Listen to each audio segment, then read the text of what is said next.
हाँ जी, hi guys, और you. आज हम लीनियर रिग्रेशन जो है हम उसको डिस्कस करेंगे। लीनियर रिग्रेशन जो है, अगर आपको याद हो कि जो हमने आर्टिफिशियल इंटेलिजेंस के अंदर हमने मशीन लर्निंग को डिस्कस किया था, और मशीन लर्निंग के अंदर हमने एक सुपरवाइज्ड लर्निंग को डिस्कस किया था। सुपरवाइज्ड लर्निंग के अंदर फिर हमने ये देखा था कि उसके एक लीनियर रिग्रेशन है जो कि कॉन्टीन्यूस डेटा इस्तेमाल करता है। ठीक है, जब डेटा को आपने पढ़ा था तो आपने देखा था कि हमने कैटेगोरिकल और कॉन्टीन्यूस डेटा का हमने जिक्र किया था। कॉन्टीन्यूस डेटा होता है कि जो कि आपका टाइम के साथ या किसी एक खास चीज़ के साथ चेंज होता है। ठीक है, यानी कि यहाँ पर है, यहाँ पर है, तो डिपेंडेंट होता है पिछले और अगले के साथ। इसके अंदर जो है ना, हम मुख्तलिफ लाइब्रेरीज इस्तेमाल करेंगे, और हमने जो प्रॉब्लम पिक किया है जिसको हम सॉल्व करेंगे वो है हमारी स्टॉक वैल्यू। तो हमने इंटरनेट से स्टॉक्स उठाए हैं जो कि टाइम के लिहाज से उसकी वैल्यूज़ दी हुई हैं। ठीक है, और कोई एक हम स्टॉक पिक करेंगे तो उसकी कोई वैल्यू इस किस्म की होगी। तो हमने ये करना है कि इस स्टॉक की वैल्यू को, मसलन ये लेट्स से कि ये 2010 का है और ये 2020 का है, तो ये दरमियान में हर साल स्टॉक की वैल्यू क्या होती है, हमने वो वैल्यूज हमने पिक की हैं। और उस पहले हमने मॉडल बनाना है जिसमें हमने ये देखना है कि हमारा जो लीनियर रिग्रेशन जो हम इस्तेमाल करेंगे सुपरवाइज्ड लर्निंग के अंदर, उसमें इस मॉडल को हमने देखना है कि ये मॉडल कितना प्रेडिक्टिव होगा, कितना बेहतर होगा। सबसे पहले हमने डेटा को लेके इसको ट्रेन करना है। जब हमारा डेटा ट्रेन हो जाता है फिर हमने इसको टेस्ट करना है। जब हमारा डेटा टेस्ट हो जाता है फिर हमने इसको प्रेडिक्ट करना है। आपको पता है कि ट्रेनिंग डेटा के लिए हम जो है कोई 80% डेटा जो है ना हम पिक करते हैं। लेट्स से कि हमने 80% डेटा पिक किया है ट्रेनिंग के लिए। ठीक है, और फिर हमने 10% डेटा जो है ना वो हमने पिक कर लिया टेस्ट के लिए। इसका मतलब, और बाकी 10% जो है ना वो हमने पिक किया प्रेडिक्शन के लिए। ठीक है, इसका मतलब क्या हुआ? इसका मतलब ये हुआ कि हमने जो डेटा हमारे पास आएगा, ठीक है, उसमें से हमने एक्सट्रैक्ट करके 80% डेटा हमने एक्सट्रैक्ट करके उसको हमने ट्रेनिंग करनी है इस तरह की कि हमारी जो है ना लीनियर रिग्रेशन हम उसके ऊपर अप्लाई करें। ठीक है, लेट्स से कि जब हम लीनियर रिग्रेशन अप्लाई करते हैं तो हमारा ये कर्व फिटिंग होती है। अब ये अगर हमारा बेस्ट वैल्यू कर्व फिटिंग है तो जो बाकी का जो 10% होगा उसको हमने टेस्ट करना है कि क्या ये वाला जो 10% क्या इसी के ऊपर आता है या नहीं आता। तो उसको हमने यूज़ करना है। उसके बाद बाकी का जो 10% रह जाएगा उसको हमने फिर प्रिडिक्ट करना है कि हमें उसकी वैल्यू नहीं बताएंगे कि उसकी वैल्यू क्या है, लेकिन हम ये देखेंगे कि प्रिडिक्शन कैसे करनी है। या दूसरा तरीका ये है कि हम प्रिडिक्शन कर रहे हैं अगले साल की 2030 की हम प्रिडिक्शन कर लें, 2021 की, कि हम प्रिडिक्शन कर लें कि 2021 में इसकी वैल्यू क्या होगी। तो इस स्टॉक वैल्यू को हमने यूज़ किया है, और इसकी हमने प्रिडिक्शन, इसकी पहले हमने ट्रेनिंग करनी है। पहले हम ट्रेन करेंगे, फिर हम टेस्ट करेंगे, और फिर हम प्रिडिक्ट करेंगे, और हम आपको बताएंगे कि ये सारा निज़ाम किस तरह चलता है। अब आप आ जाइए हमारे कोड की तरफ। अगर आप कोड की तरफ आते हैं तो मैं आपको बताता हूँ कि ये वाली जो है ना, ये वाली लाइब्रेरीज जो है ना, जिसको हम पहले डिस्कस कर चुके हैं, ये वाली लाइब्रेरीज जो है ना, ये सारी आपको चाहिए होगी। मे बी ये लाइब्रेरी ना चाहिए होगी क्योंकि डेटा हम डायरेक्ट ही, ये वाली जो लाइब्रेरी असल में ये इस्तेमाल की जाती है जब आपको डायरेक्ट डेटा इंटरनेट से पुल करना होता है। ननपाई है, पेंडास है, साइकिलर्न है, मैट प्लॉट है, डेट टाइम है, ये जी प्लॉट है। ये सारी लाइब्रेरीज जो है ना वो हमने आपको पहले डिस्कस कर चुके हैं। मेक श्योर कि आपने ये सारी लाइब्रेरी इंस्टॉल की हुई हो और आपके सिस्टम में हो। जब आप कोड लिखें तो इस कोड को सिर्फ आपने इसी तरीके से लिखना है। ठीक है, अब मैं इस कोड को वैसे मैं रन कर सकता हूँ। अगर मैं इसको रन करूँ तो इसको रन करो तो इसका नाम मैंने दिया हुआ है rect2.py। इसको मैं अगर रन करता हूं तो अगर तो आपको कोई एरर नज़र नहीं आता तो इसका मतलब है कि ये सारी की सारी लाइब्रेरी जो है ना वो इंस्टॉल हैं, वर्क कर रही हैं, और इस आप नेक्स्ट स्टेप पर आप जा सकते हैं। अच्छा, ये कोड जो है ना मैं आपको स्टेप बाय स्टेप करके दिखाऊंगा और आपको इसके मीनिंग भी बताऊंगा कि क्या है। मैं कोड को कॉपी करूंगा लाइन बाय लाइन, में टाइप नहीं करूंगा क्योंकि टाइप करने में एक तो गलती भी हो सकती है, प्लस ये है कि टाइम ज़्यादा लगता है, तो हमने इसको क्विक जो है ना वो करना है, फिनिश करना है। तो लिहाजा मैं कोड जो है ना वो आपके साथ टाइप करूंगा, और सॉरी कॉपी पेस्ट करके बताऊंगा, तो आपको समझ आ जाएगी। अब देखें, चूंकि हम काफ़ी सारी लाइब्रेरी जो है वो पुल कर रहे हैं तो इसलिए इसको थोड़ा सा टाइम लग रहा है, लेकिन एक दफ़ा ये इंपोर्ट हो जाती हैं तो फिर उसको उतना ज़्यादा टाइम नहीं लगता। ये जो आपने इसको डेस्कटॉप पे अगर आप रन कर रहे हैं तो आप कमांड लाइन पे इसको रन करते हैं, उसके लिए आपको पहले इन्वायरमेंट, वर्चुअल इन्वायरमेंट क्रिएट करना पड़ती है। ये वर्चुअल इन्वायरमेंट जो है ना ये आपको सीख लेंगे या हम आपको सिखा देंगे कि वर्चुअल इन्वायरमेंट कैसे ये की जाती है, क्रिएट की जाती है। और पाइथन जो है ना वो मैं जो लेटेस्ट पाइथन का वर्जन है 3.85 वो मैं इस्तेमाल कर रहा हूँ।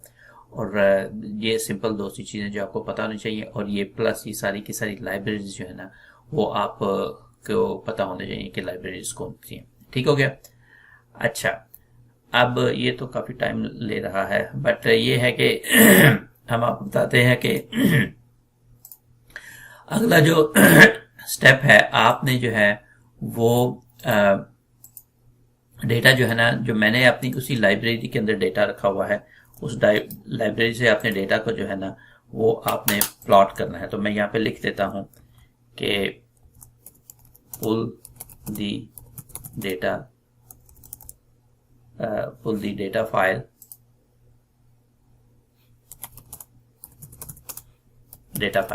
अच्छा, डेटा फाइल जो है ना ये मैंने उसी डायरेक्टरी में रखी हुई है जिस डायरेक्टरी में हम मौजूद हैं, और उसको CSV फॉर्म में है, उसका नाम है AA.CSV फॉर्म। ये जो PD है ये असल में वो पैंडास की एक लाइब्रेरी है जो कि इस डेटा को जो है ना वो रीड कर सकती है। जो डेटा फ्रेम आपने एक ये बनाया है DF के नाम से, और PD जो आपने लाइब्रेरी पुल की रीड CSV फाइल, और आपने फाइल का नाम दे दिया। अगर ये फाइल कहीं और जगह पड़ी हुई तो आप उसका पैथ वहां पे उसको दे देंगे। ठीक है। अच्छा, अब इधर आ जाए, इधर देखें कि ये रन कर दिया, इसने कोई गलती नहीं की, इसका मतलब कि आपकी लाइब्रेरीज मौजूद है। अच्छा, सबसे पहले आपने फाइल आपने पुल कर ली। अब मैं आपको कहता हूं कि आप प्रिंट इसकी हेडिंग प्रिंट कर लें आप, कि इस डेटा के अंदर असल में है क्या ना आपका। जब आप हेडिंग प्रिंट करेंगे तो ये मैं आपको ये वाली कमांड है, इस कमांड के जरिए आप इसकी हेडिंग्स पुल करते हैं कि डेटा की हेडिंग्स क्या है। ठीक है। प्रिंट DF आपने प्रिंट किसको किया, इस डेटा फ्रेम को प्रिंट किया, इसके हेड्स आपने सिर्फ प्रिंट किए। ठीक है। इसको हमने सेव किया। ठीक है। और इसको अब हमने दोबारा रन किया, और जब हम दोबारा रन करते हैं तो अब ये इसको थोड़ा सा टाइम लगता है, लेकिन आपने ये देखा कि इस दफ़ा टाइम कम लगा, और ये आपने हेडिंग इसकी निकाल ली। अब हेडिंग्स क्या क्या है कि डेट है, स्टॉक वैल्यू जो ओपन हुआ था उसकी हाई वैल्यू कहाँ पे चली गई थी, इसने सारा प्रिंट किया, फिर क्लोज कब हुआ था, उसका वॉल्यूम क्या है। ठीक है। ये वाली 4-5 चीजें हैं जो कि आपने स्टॉक वैल्यू के अंदर देखी कि किस डेट की 1970 के स्टॉक की वैल्यू हो रही है, ओपन कितने बजे, कितने का ओपन हुआ था, वो बंद कितने का हुआ था, क्लोज कितना हुआ था, उसकी वॉल्यूम क्या है। तो ये आपने डेट के हिसाब से इसकी वैल्यूज देख ली। 5 रो इसने बाय डिफॉल्ट वो 5 रो ही वो प्रिंट करता है। ठीक है। अच्छा, अब उसके बाद आपने ये करना है कि आपको असल में इस सारी वैल्यू के अंदर आपको इस सारे स्टॉक के सारी वैल्यू नहीं चाहिए ना, आपको चाहिए सिर्फ प्रिडिक्शन पॉइंट ऑफ व्यू से आपको चाहिए ओपन कब हुआ था, हाई कितने पे कब गया था, लो वैल्यू क्या थी, क्लोज कितना था, वॉल्यूम क्या था। ये 5 आपको इन्फॉर्मेशन, असल में आपको 5 चीजें चाहिए कि स्टॉक ओपन जब हुआ तो उसकी वैल्यू क्या थी, और हाई मैक्सिमम दिन में कितना गया था, और लो कितना गया था, और क्लोज कब हुआ, और टोटल उसका वॉल्यूम क्या है। ये जब आप करते हैं तो फिर आप प्रिंट डेटा फ्रेम को करेंगे तो ये ही 5 वैल्यू प्रिंट होंगी। ठीक है। इसको हमने सेव कर दिया। ठीक है। और अब हमने इसको दोबारा प्रिंट किया और इसको रन किया, और अब आपने देखा कि इसमें से वो 5 वैल्यू ही आ गई। ठीक है, आपके पास आ गई ओपन कब हुआ, हाई कब था, लो क्या था, क्लोज क्या था, वॉल्यूम क्या था, ये सारी 5 वैल्यू आपने की थी। ठीक है, अब आपने क्या करना है, अब आपने ये देख लिया तो हमने अब देख इसका करना है कि परसेंटेजेस कुछ निकालिए। वो मैं आपको बताता हूं कि हमने क्या करना है। हमने इसकी जो एक नया डेटा फ्रेम हमने ये नहीं,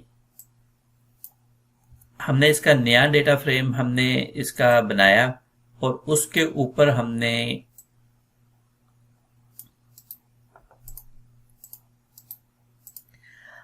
परसेंटेज देखी कि लो एंड हाई परसेंटेज हमने कैलकुलेट करनी है।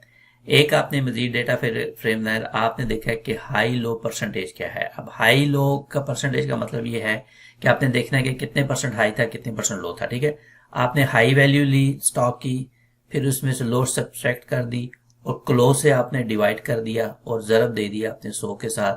तो ये आपको हाई लो जो है ना, ये आपको पता चल गया कि हाई वैल्यू इसकी परसेंटेज क्या होगी। अब मैं इसको मैं प्रिंट करूं यहाँ पे, ठीक है, अगर इसको मैं प्रिंट करूं तो आपको अंदाजा हो जाएगा कि जो हाई लो वैल्यू आ रही है वो क्या आ रही है, यानी कि परसेंटेज के हिसाब से आपको वैल्यू पता चल जाती है। अभी ये प्रिंट करके आपको बताता है।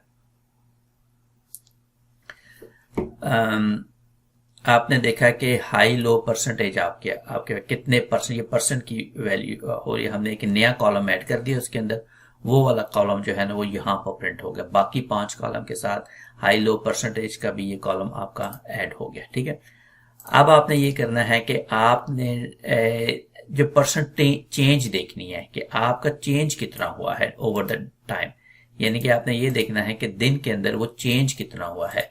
ठीक है, किस परसेंट के हिसाब से हुआ, मतलब अगर $10 से शुरू हुआ 8 पे बंद हुआ तो कितने परसेंट जो है ना वो चेंज हुआ। तो आपने किया कि परसेंटेज दिखा कि close minus open divided by open ज़रब 100। इसको जब आप करेंगे तो आपकी परसेंट चेंज आ जाएगी। ठीक है, फिर आपने इसको सेव किया और इसको आप रन करें। ठीक है, आप जब रन करेंगे तो आपका एक और कॉलम यहाँ पे ऐड हो गया। अब हाई लो परसेंट के बाद आपके परसेंट चेंज भी इसके अंदर ऐड होगी और ये सारे कॉलम आपके साथ साथ चल रहे हैं। ठीक हो गया जी। अभी हम डेटा को प्रिपेयर कर रहे हैं। ठीक है, डेटा को हमने कुछ किया नहीं है, सिर्फ हमने प्रिपेयर कर रहे हैं। अब आपने जो है ना ये सिर्फ आपने ये वाला डेटा आपको चाहिए, आपको सारा डेटा नहीं चाहिए, आपको सिर्फ चाहिए ये वाला कॉलम।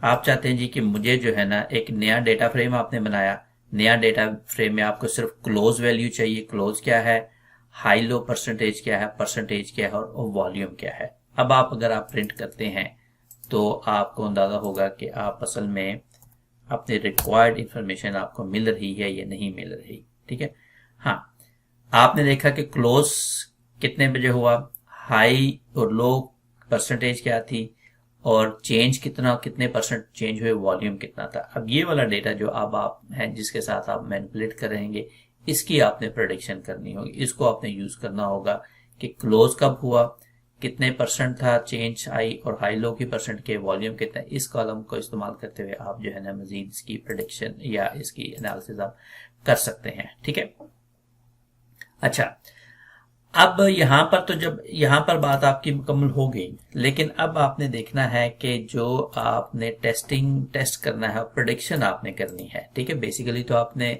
प्रिडिक्शन करना है, तो आपने एक कॉलम क्रिएट करना है प्रिडिक्ट के हिसाब से। अब वो कॉलम क्या होगा आपका प्रिडिक्ट का, वो कॉलम आप इसको अगर मैं फिलहाल कमेंट कर दूं, आपने करनी है प्रिडिक्शन। ठीक है, प्रिडिक्शन के लिए आपने ये देखा कि सॉरी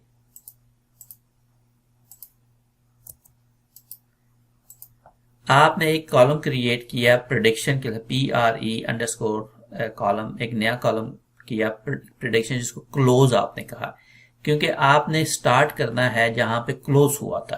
क्लोज के बाद आपने देखना कि अगली वैल्यू क्या होगी। जब आपका क्लोज हो गया तो नेक्स्ट डे वो क्या होगा, क्या ओपन जब होगा तो ऊपर जाएगा या नीचे जाएगा, वो असल में आपने देखना है। क्लोज पे ही देखेंगे ना, मसलन कल स्टॉक जो क्लोज हुआ $12 पे, तो अब आपने देखना है कि अब आज जब खुलेगा तो 12 से ऊपर जाएगा या 12 से नीचे जाएगा, बेस्ड ऑन ये प्रीवियस इंफॉर्मेशन जो आपके पास है। तो आपने एक नया कॉलम ऐड किया, क्लोज किया, ठीक है। अब इसके ऊपर हमने ये करना है कि चूंकि ये जितना भी आपके पास डेटा आता है, इसके अंदर काफी सारा डेटा होता है जो जो ब्लैंक होता है बाज़ का। तो हमने, अगर आपको पाइथन के पता है, तो आपने जो ब्लैंक वैल्यू है वो -999 से आपने फिलअप कर देनी है, ठीक है, ताकि कोई भी डेटा कॉलम जो ब्लैंक ना रहे। तो ये वाली लाइन जो है ना, ये आपको ब्लैंक जितने भी है ना उसको फिलअप कर देगी 999 के साथ, ठीक है। अब आपने प्रेडिक्शन आउटपुट भी देखनी है कि आपको जो प्रेडिक्शन कब, कितने दिन की प्रेडिक्शन असल में करनी है आपका, ठीक है। ये वाला जो प्रेडिक्शन आउट है, इसका मतलब ये है कि आपने देखना है कि कितने दिन के बाद की प्रेडिक्शन देखनी है। 1 दिन की प्रेडिक्शन देखनी है, 2 दिन की प्रेडिक्शन देखनी है, या 3 दिन की, या 10 दिन की प्रेडिक्शन देखनी है। तो प्रेडिक्शन आउट का कॉलम आप क्रिएट कर रहे हैं तो इंटीजर वैल्यू होगी, मैथ की लाइब्रेरी इस्तेमाल होगी। तो आपने ये देखना है कि ये वाला जो डेटा फ्रेम है, इसकी जो टोटल लेंथ है, उसकी LEN जो लेंथ बताएगा डेटा फ्रेम की लेंथ, उसका आप 0.025% आप लें तो देखें कितने दिन आप आगे जा सकते हैं। मसलन अगर आप ये 0.5 करेंगे तो आपको खास नंबर ऑफ डेज बताएगा कि जिस दिन क्लोज हो उसके कितने दिनों की आप बाद की प्रेडिक्शन करनी है।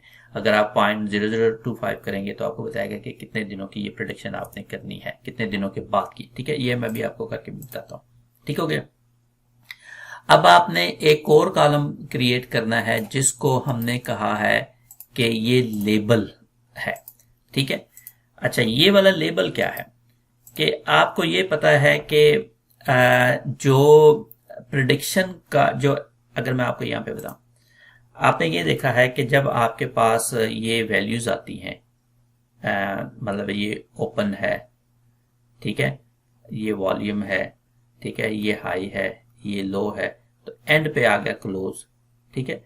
ये जो क्लोज है ना, ये आपने प्रेडिक्ट करना होता है, या क्लोज वैल्यू जो होती है ये आपने देखा कब क्लोज होता है, इसको लेबल बोलते हैं, ठीक है। ये सारे फीचर्स हैं इसके, ठीक है, ये फीचर्स हैं और ये लेबल है। तो लेबल वाला कॉलम आपने एक देखना है कि आपका लेबल वाला कॉलम कौन सा है, ठीक है। अब वो लेबल वाला कॉलम जो है ना, उसको हमने कह दिया कि प्रेडिक्शन का कॉलम, और उसको हमने शिफ्ट कर दिया उसके प्रेडिक्शन आउट पे। ये अगर आपको आती है पाइथन तो आपको ये अंदाजा होगा कि शिफ्ट का मतलब क्या है, ठीक है। अच्छा, उसके बाद आपने ये किया कि आपने फिर जो वैल्यू है ना आपकी एम्प्टी वैल्यू, वो आपने ड्रॉप कर दी, यानी कि ड्रॉप नॉट एप्लीकेबल, कि जितने भी नो एप्लीकेबल के हैं वो आपने सारी वैल्यू आपने ड्रॉप कर दी, ठीक है। अब आप आ जाते हैं इसके ऊपर कि हमने, अच्छा यहाँ पर मैं ना ये सारा अभी जो है ना वो मेरा डेटा मैनिपुलेशन सारी हमारी हो गई, ठीक है। अब हमने इसके एक्स वाई जो है ना हमने डिफाइन करने हैं, एक्स वैल्यू क्या है, वाई वैल्यू क्या है। मसलन आपने इसके अंदर देखा कि ये वाली हमारी जो थी, ये वाली हमारी एक्स वैल्यू थी, ये हमारी वाई वैल्यू थी, ठीक है, ये एक्स वैल्यू थी। तो हमने इस डेटा तो मेरे पास इस फॉर्म में आ रहा है ना। मतलब मैं अगर आपको ये बोलूँ, इसको मैं अगर नीचे की तरफ लेके जाऊं, डेटा तो आपको इस फॉर्म में आ रहा है कि ये ईयर है, ठीक है, और ये डॉलर वैल्यू है, ठीक है, ये ईयर 210 है, 2011 है, वगैरह वगैरह। तो ये 2.8 है या 3 है, 3 पॉइंट वगैरह वगैरह। तो ये डॉलर किस फॉर्म में आ रहा है, ठीक है। इसके ऊपर जो हमारी वाई वैल्यू है वो हमारी वो डिपेंडेंट वेरिएबल है, और x जो है हमारा इंडिपेंडेंट वेरिएबल है, ठीक है। ये वाली वैल्यूज अब हमने डिफाइन करनी है, ठीक है। अब देखें, मैं ये कहता हूं कि इसकी वैल्यू जो x और y जो है आपके, ठीक है, वो हैं x जो है, अब मैं नन पाई जो है ना वो लाइब्रेरी पुल की, जो कि अरेज की फॉर्म में आता है, ठीक है। अब उस डेटा जो हमने डेटा फ्रेम बनाया हुआ है उसमें से लेबल वाला कॉलम हमने ड्रॉप कर देना है, और बाकी सारा हमारा जो x वैल्यू आ जाती है। मसलन आपने ये देखा कि इसके अंदर जो डेटा जो लेबल वाला कॉलम है, जो सबसे पहले हमने ये किया था, ये वाला डेटा वाला कॉलम जो है ना वो हमने ड्रॉप कर दिया, ठीक है। लेबल वाला कॉलम हमने ड्रॉप कर दिया, और बाकी सारा हमारा जो है ना वो एक्स वैल्यू मतलब आ जाती है, और फिर वाई जो है ना वो लेबल कॉलम आ जाएगा। तो what I am trying to say कि ये वाला आपकी एक्स वैल्यू, ये सारा जो है आपके मुख्तलिफ कॉलम यहाँ पे बने हुए हैं, ठीक है। तो जो एक्स वैल्यू है वो एंड वाला कॉलम आपने ड्रॉप कर दिया और बाकी सारे एक्स फीचर्स आ जाएंगे, और वाई वैल्यू में ये वाले नहीं होंगे, सिर्फ ये वाला कॉलम होगा, ठीक है। इसको हमने इस तरह मेंटेन कर लिया, ठीक है। एक्स वैल्यू आपकी आ जाएगी, जितने भी आपके कॉलम है उसमें से आखिरी जो है जो लेबल है उसको आपने ड्रॉप कर दिया और वो सारी एक्स वैल्यू आ जाएगी, और वाई वैल्यू आ जाएगी आपके सिर्फ आखिरी कॉलम जो लेबल है, ठीक है। अब हमने ये करना है कि डेटा को हमने प्री प्रोसेस तो कर लिया, ठीक है, सॉरी डेटा तो हमने डिफाइन तो हमने कर दिया, अब हमने इसकी करनी होती है थोड़ी सी प्री प्रोसेसिंग करनी होती है। अब प्री प्रोसेसिंग का मतलब क्या होता है? प्री प्रोसेसिंग का मतलब ये है कि जो डेटा वैल्यूज आ रही होती हैं, सम टाइम डेटा जो है वो, अगर मैं यहाँ बताऊं कि सम टाइम इसकी वैल्यू 1 2 3 तक की है एक कॉलम की, दूसरे कॉलम की वैल्यू में भी 20 30 100, तीसरे कॉलम की वैल्यू मेरी में भी 0.1 है, 0.2 है, 0.9 है, ठीक है। अब अगर मुख्तलिफ कॉलम्स हैं और उनकी वैल्यू में वेरिएशन बहुत आ रही है, यानी कि 1 2 3 कहाँ, 10 30 100 का, 0.1 0.2 0.9 कहाँ, तो हम ये करते हैं कि इस डेटा को हमने नॉर्मलाइज कर देते हैं, ठीक है। अब नॉर्मलाइज का मतलब ये है कि ये सारे के सारे डेटा जो है ना वो एक ही रेंज में आ जाएंगे, ठीक है, वो एक ही रेंज में आ जाएंगे। तो इसको हम नॉर्मलाइजेशन कहते हैं या हम स्केल कहते हैं। ये आप पढ़ेंगे, अगर नहीं पता तो आप देखें कि नॉर्मलाइजेशन का मतलब क्या है। तो कहने का मतलब ये है कि जो भी आपके पास डेटा है, चूंकि उनकी वैल्यू डिफरेंट हो सकती है, उनकी रेंज डिफरेंट हो सकती है, ठीक है, मिनिमम और मैक्सिमम डिफरेंट हो सकते हैं, तो हमने ये किया कि हमने इस डेटा को नॉर्मलाइज कर देते हैं ताकि वो एक ही रेंज में सारा डेटा वो आ जाए। अच्छा, जब आपने डेटा को ये वाला जो है ना प्री प्रोसेसिंग, आपने लाइब्रेरी आपके पास है जिसने आपको स्केल अप उसको कर दिया, वाई को आपने कुछ नहीं किया, ठीक है। अब आपने जो वेरिएबल दोबारा डिफाइन किए कि एक्स ट्रेनिंग, चूंकि आपके पास दो डेटा पॉइंट्स, एक ट्रेनिंग का है एक टेस्ट का है, एक्स ट्रेनिंग आपने डिफाइन किया, एक्स टेस्ट आपने डिफाइन किया, वाई ट्रेनिंग डिफाइन किया, वाई टेस्ट डिफाइन किया।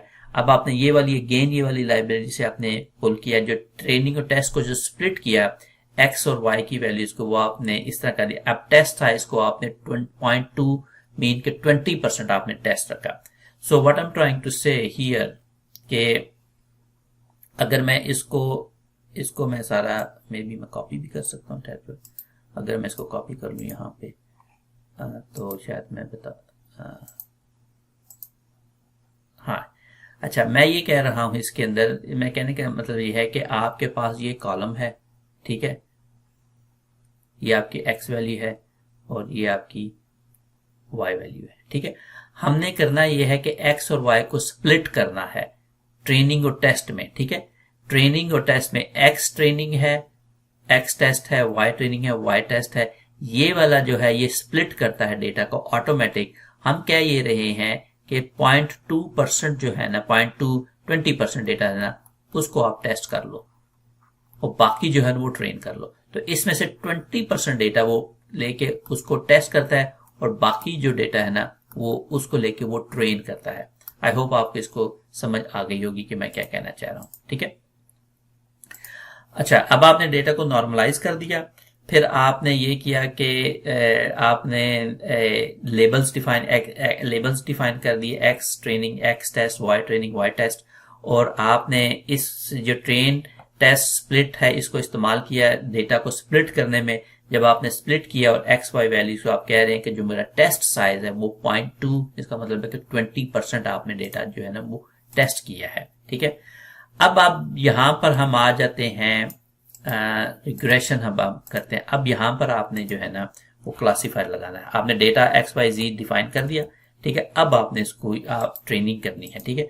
अब ट्रेनिंग के अंदर आपने जो क्लासीफायर, CLF क्लासीफायर आपने लगाना है लीनियर रिग्रेशन लगाएंगे, और उसके बाद जो फिट आपने डेटा करना है वो किस पे करना है, वो ट्रेनिंग डेटा को फिट करना है, ठीक है। और कॉन्फिडेंस आपने फिर इसका कैलकुलेट करना है, यानी कि प्रेडिक्शन उसकी ये देखना है कि कितना एक्यूरेट वो आपकी प्रेडिक्शन हुई है, फिर आपने कॉन्फिडेंस उसका प्रिंट कर लेना है। अब मैं ये क्या कह रहा हूं यहाँ पे, मैं ये कह रहा हूं कि चूंकि आपने एक्स वाई वैल्यू डिफाइन कर दी हुई है, आपको पता है कि आपका डिपेंडेंट वेरिएबल कितना, इंडिपेंडेंट वेरिएबल क्या है, और आपको डेटा आपका सारा डिफाइन हो चुका हुआ है, ठीक है।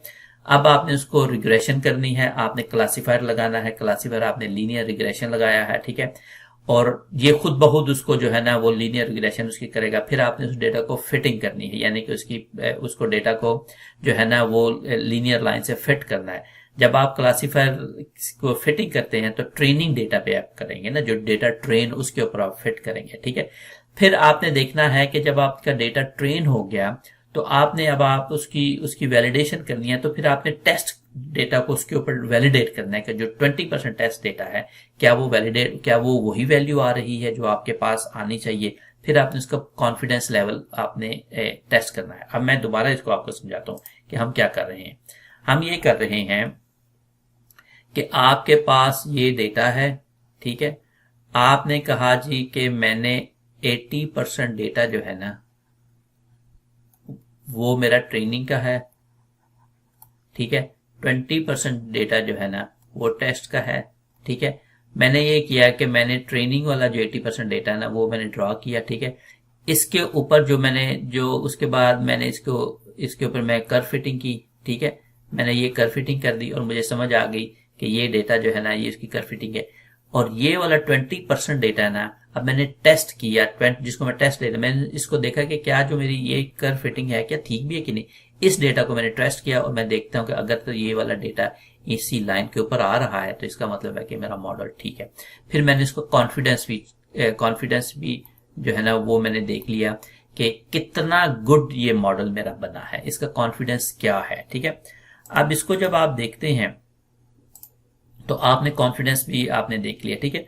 तो लीनियर रिग्रेशन इस्तेमाल किया, आपने ट्रेनिंग डेटा के ऊपर उसको फिट किया, फिर आपने उसका कॉन्फिडेंस देखिए और आपने कॉन्फिडेंस उसका फिर प्रिंट आउट भी कर लिया और देखा कि इसका वैल्यू क्या आती है, ठीक है। अब मैं इसको रन करता हूं तो आपको अंदाजा होगा कि असल में हो क्या रहा है, ठीक है। अब ये जो है ना ये आपने इसका कॉन्फिडेंस जो है वो 0.96% है, ठीक है, यानी कि तकरीबन 0.97% जो है ना ये आपका मॉडल जो है ना वो एक्यूरेट है बेस्ड ऑन द डेटा जिसका आपको पता है। अभी हम बात कर रहे हैं कि वो वाला डेटा जिसका रिजल्ट्स आपको पता है, तो 97% तकरीबन जो है ना वो डेटा आपका जो प्रेडिक्टिव है इस वक्त जो है ना वो बता रहा है। अब इसकी वैल्यू को यहां पर हम थोड़ा सा इसको हम ट्वीक कर सकते हैं कि हम ये देख सकते हैं कि फॉर एग्जांपल अगर मैं इस डेटा को 20 की बजाय मैं 10% लेता हूं तो फिर मेरा जवाब क्या आता है, ठीक है। अगर मैं 10% डेटा लेता हूं तो फिर मेरा जवाब क्या आता है।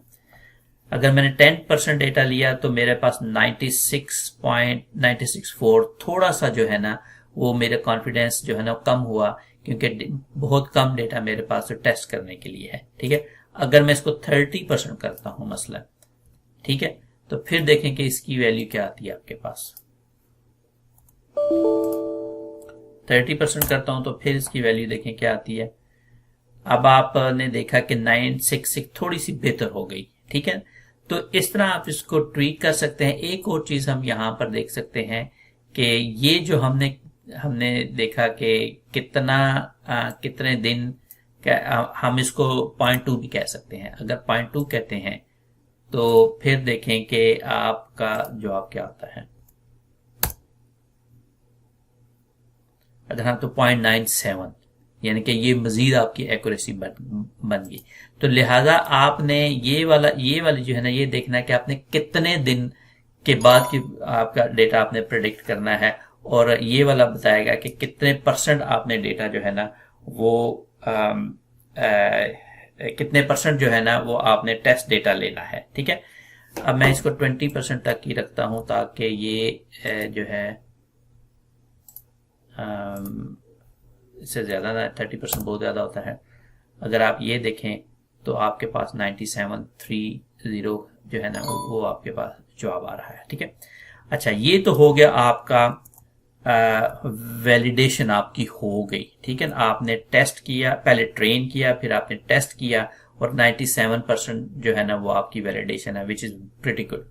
अब ये तो हो गया, व्हाट डज इट मीन, इसका मतलब क्या? इसका मतलब ये हुआ कि अब आपका मॉडल बन गया है जो कि इस काबिल है कि वो फ्यूचर की स्टॉक वैल्यू को वो प्रिडिक्ट कर सकेगा, ठीक है। अब फ्यूचर की स्टॉक वैल्यू को प्रिडिक्ट करने के लिए हम जो है ना आपको बताते हैं कि किस तरह के फ्यूचर की स्टॉक वैल्यू जो है ना वो आपके प्रिडिक्ट करता है। हमने ये वाला कोड जो है ना मैं आपको बताता हूं कि इसको मैं वन बाय वन में आपको जो है ना मैं एक्सप्लेन करूंगा। प्रेडिक्शन का ये तकरीबन सारा जो है ना मैं अभी एक दफा ही आपको बताता हूँ कि अच्छा ये वाला जो कोड है ना ये क्या कर रहा है। अब आपने चूंकि इसको प्रेडिक्शन करनी है, मैं यहाँ पे लिख देता हूं कि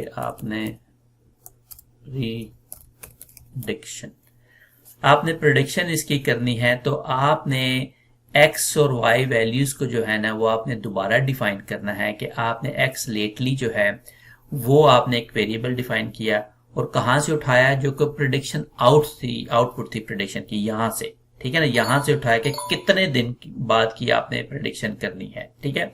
और फिर आपने जो उसके अंदर नो एप्लीकेबल्स हैं ड्रॉप उसको कर दें जो एम्प्टी डेटा है, ठीक है। y वैल्यू आपकी वही रहेगी जो पहले की y वैल्यू थी, उसके अंदर कोई चेंज नहीं आएगी। तो सिर्फ आपने एक नया वेरिएबल डिफाइन किया जो x, चूंकि आपने x प्रिडिक्ट करना है ना, आपने देखना है कि 2021 में या क्या क्या स्टॉक की वैल्यू होगी, तो ये नया वेरिएबल किया, ये नया वेरिएबल आपने उठाया है जो आपने प्रिडिक्शन आउट वाला वेरिएबल किया हुआ था, ठीक है।